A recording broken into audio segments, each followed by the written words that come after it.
कि जब संत कृपा और परमात्मा की कृपा से कोई ऊंची कृपा नहीं हो सकती। इसका मैं प्रमाण स्वयं देवऋषि नारद जी कहते हैं कि मैं एक निष्कांत दासी का पुत्र होने के बाद भी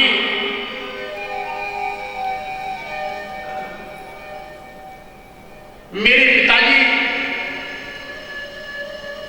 बालकाल अवस्था में जन्म लेते ही उनका देहावसान हो गया। जब उनका देहावसान हो गया तो मेरी मां मेरे लालन पालन की चिंता करती हुई दर दर की ठोकरें खा रही थी।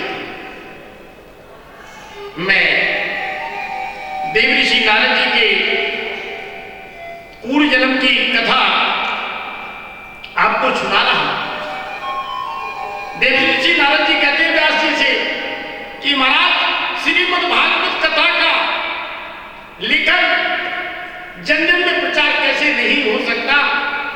जब एक बालक रामदास जी काजी पुत्र निदान दादी का पुत्र जो अपने सत्कर्मों के कारण दूसरे जन्म में जाकर के देवऋषि नारद बन सकता है, तो भागवत का गुणगान क्यों नहीं हो सकता और भागवत का लेखन क्यों नहीं हो सकता। आज बच्चे की मां का देहावसान, पिताजी का देहावसान हो गया है और मां ठोकर खाती हुई भटकती हुई घूम रही है और गोद में अपने लाल को लेकर के अनेकों आश्रमों में जाती है और मैया देखती है कि कोई गृहस्थी आश्रम मिल जाए, यानी ऐसा साधु जिसकी पत्नी भी आश्रम में रहती हो, ऐसा कोई आश्रम मिल जाए तलाश कर रही हो। और मैया कहती है कि महाराज ये छोटा सा बालक है और आपकी अगर कृपा मुझ पर हो जाए तो मैं अपने बालक का लालन पालन, आपकी गायों की सेवा, आपकी नौकर चाकरी, लीपा लगाना, मंदिर के फूल तोड़ना, गोबर थापना इत्यादि सारे पूजनीय कर्म मैं भगवान के निमित्त कर लूंगी, लेकिन मेरे बच्चे का जीवन सही तरीके से गुजर जाएगा, आप मुझे आश्रय दे। संत लोग एक नारी को देखकर, अपना नारी को देखकर के कोई आश्रय नहीं दे रहा है और मां बच्चे को लेकर के भटक रही है, तब एक आश्रम में रोकर के संत के चरणों में पड़ करके कहती है कि महाराज मैं अबला हूं और ये बच्चा है, मैं इसको लेकर के कहां ढूंढूंगी, इसलिए मुझ पर कोई कृपा कर दीजिए और अपने आश्रम में मुझे रखिए। मां के विनोद को, ममतत्व की वार्ता को सुनकर के संत ने कहा कि देवी आप इस आश्रम में आकर के निवास कर सकते हैं। आज बालक को लेकर के मां रोती हुई, गिड़गिड़ाती हुई संत के आदेश की पालना करते हुए आश्रम में प्रवेश कर लिया। जब आश्रम में प्रवेश किया तो आश्रमों में क्या जिस तरीके से वृंदावन में अन्य तीर्थ स्थलों में 4 बजे से ही झावर घंटा आरतियां सुनने को मिलती है, उसी तरीके से आश्रम में भी गाय के बछड़ों की आवाज, गाय के रवाने की आवाज आज वो बालक सुन रहा है। धीरे धीरे बालक बड़ा हुआ और बालक बड़ा जब हुआ तो वो बालक संतों की छुपती छुपती सेवा में लग गया और घुटमुट घुटमुट चल के भी भगवान की सेवा करता है और पैर छूता है संतों के और हरि कीर्तन करता है बैठ करके। चतुर्मास का समय चल रहा था, तभी उस आश्रम में एक संतों की विशाल टोली आई और वो टोली आकर के 4 महीने चतुर्मास करने वो बालक तो उनमें रम गया, उसमें भाव भक्ति आ गई और संतों ने उसका नाम बालक रामदास रख दिया। बालक रामदास संतों की सेवा करता है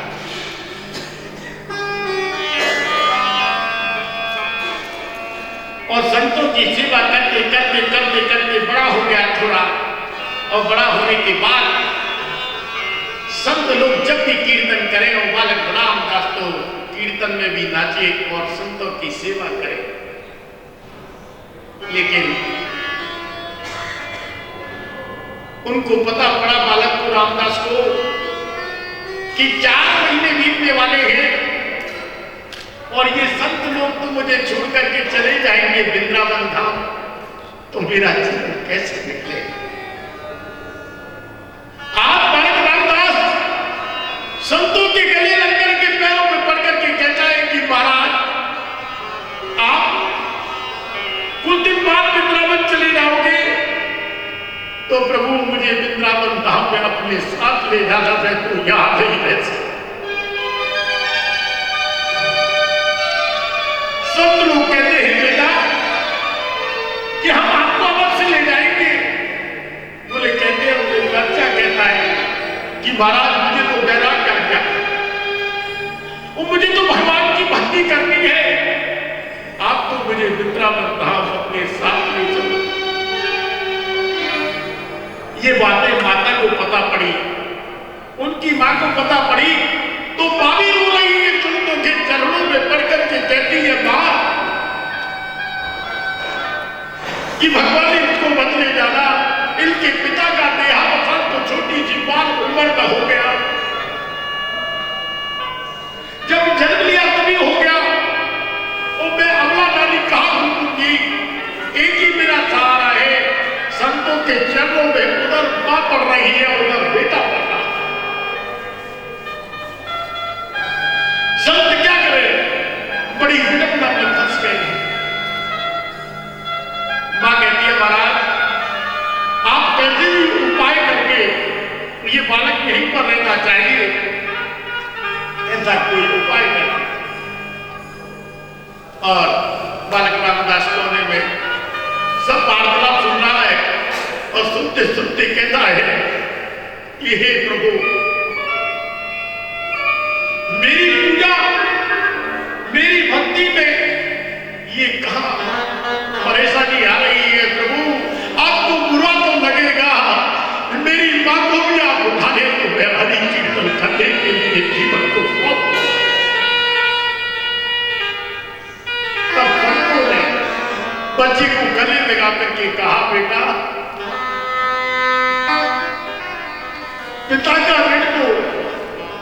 तुम्हारा जन्म लेने के बाद ही भगवान ने छीन लिया, लेकिन माता का ऋण तो अभी तुम्हारे ऊपर बाकी है। इस माता के ऋण को आप पूरा कर दो और फिर तुम हमारे साथ में वृंदावन धाम में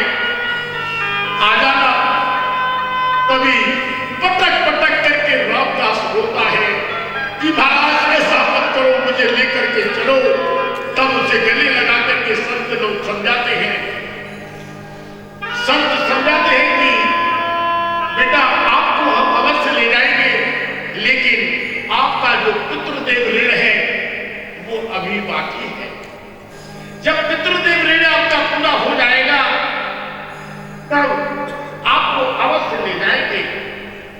अब संतों की टोली आश्रम से निकलती है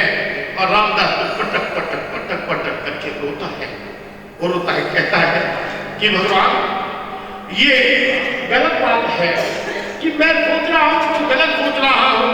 लेकिन प्रभु मेरे दिल शरीर में मस्तिष्क में मेरे रोम रोम में मेरी आंखों में मेरे वृक्ष स्थल पर भगवान की भक्ति समा चुकी है। मैं वैराग्य लेना चाहता हूं, मैं वैराग्य लेना चाहता हूं।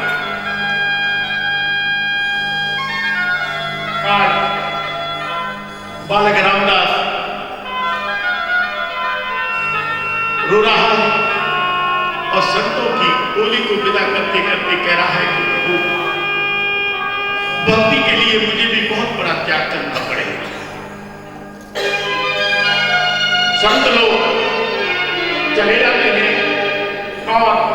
बालक रामदास को रोते हुए कहता है कि हे भगवान, कि आप अगर आज मेरी मां जीवित नहीं होती तो मुझे हरि भक्ति करने में और नारायण का स्मरण करने में कोई नहीं रोक सकता। कुछ समय बीता और उनकी माता आश्रम में सेवा करते करते फूल तोड़ने के लिए गई और जैसे ही पुष्प तोड़ रही थी, एक परम पूजनीय डोंगरी महाराज की श्रीमद् भागवत में यह बताया गया है कि वो गाय का दूध धो रही थी, काट रही थी, तभी उनको सांप ने काट लिया है और काटने के कारणवश रामदास की मां का देहावसान हुआ। जैसे ही रामदास की मां का देहावसान हुआ और वो तो संतों की कोठरी में जाकर के उचक उचक करके नाच रहा था और कह रहा था, ओम नमो भगवते वासुदेव। एक संत से पूछता है कि महाराज, मुझे तो ये बता दीजिए कि मेरी एक आंख से गर्म आंसू निकल रहा है।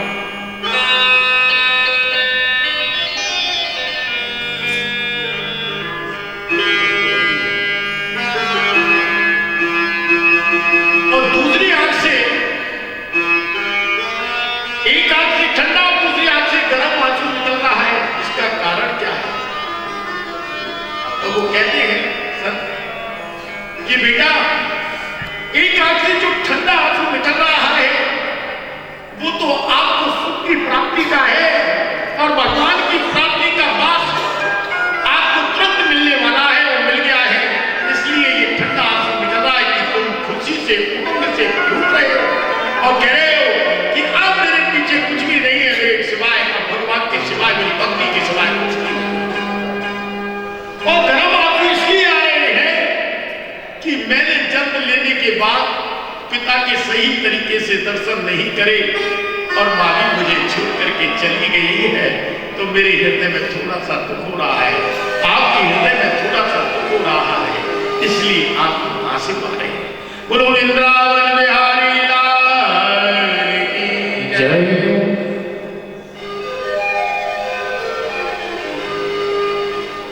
परमात्मा की ध्यान, परमात्मा की संगत, सत्य संगति, संस्कार जब संतों की सेवा करने से, ब्राह्मणों की सेवा करने से मिलते हैं, आज उस पुत्र रामदास को संतों की सेवा करने से इतना आशीर्वाद मिला कि वो बच्चा रामदास दूसरे जन्म लेने पर स्वयं देव ऋषि नारद थे। बोलो वृंदावन